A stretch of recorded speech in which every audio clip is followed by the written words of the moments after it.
Ok, bienvenue à la deuxième partie de notre Mishnah Yomi aujourd'hui, de Mishnah 8.2, qu'on parle des discussions, à discuter des lois de Touma Tahora.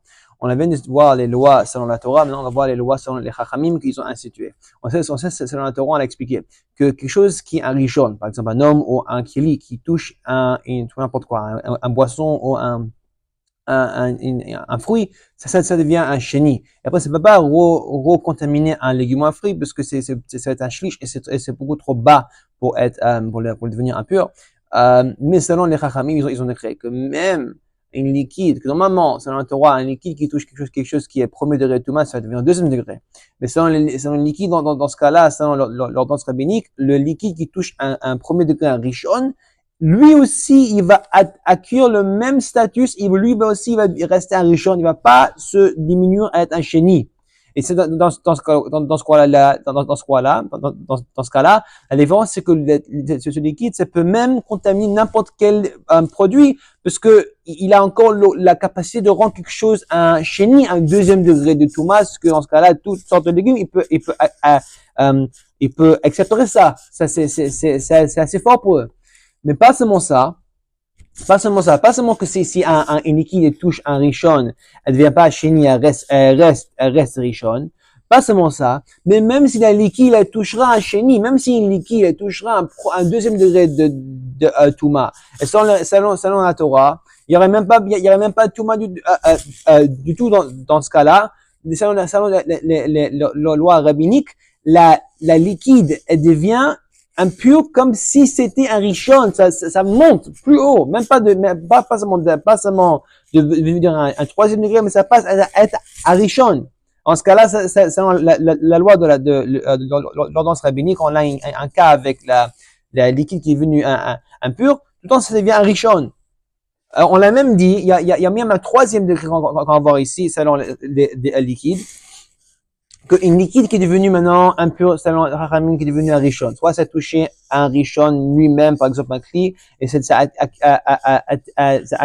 a eu le même statut que ce qui a touché, ou même ça a même touché un nourriture qui était un chéni, et ça monte à être rishon, quoi qu'il arrive, c'est un rishon. Maintenant, si cette liquide, elle touche un kli, ça touche un ustensile. On sait qu'un ustensile, selon la Torah, ça peut que être un rishon, ça peut être plus bas que ça. Mais dans ce cas-là, la liquide, elle a la capacité de le rendre shani. Même un kli, ça a la capacité de le rendre shani. Pas comme dans la Torah, que seulement une source même de Touma, ça peut rendre un ustensile impur. En ce cas-là, ça resterait même rishon. Mais selon Haramim, même un liquide qui est rishon, ça peut contaminer un kli, un ustensile qui peut le faire même un shani. Mais selon Haramim, ils ont fait une limite pour ne pas être confusé avec le droit de la Torah, la loi de rabbinique.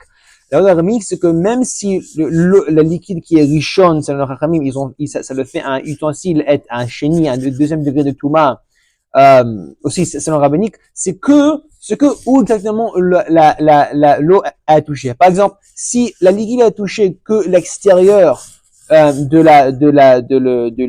le verre, par exemple, seulement l'extérieur de le verre, il serait devenu impur, tamé, d'un statut d'un chéni, d'un deuxième degré de Touma. Mais l'intérieur, tant qu'il n'y a pas d'eau dans l'intérieur, ça restera encore pur. Alors, par exemple, s'il y a de la trouma dans le verre, et ça peut acquérir un niveau de troisième degré de Touma, comme la Touma de chéni, le deuxième degré est que dans l'extérieur et pas dans l'intérieur, ben, ça va pas rendre impur la Trouma qui reste dedans.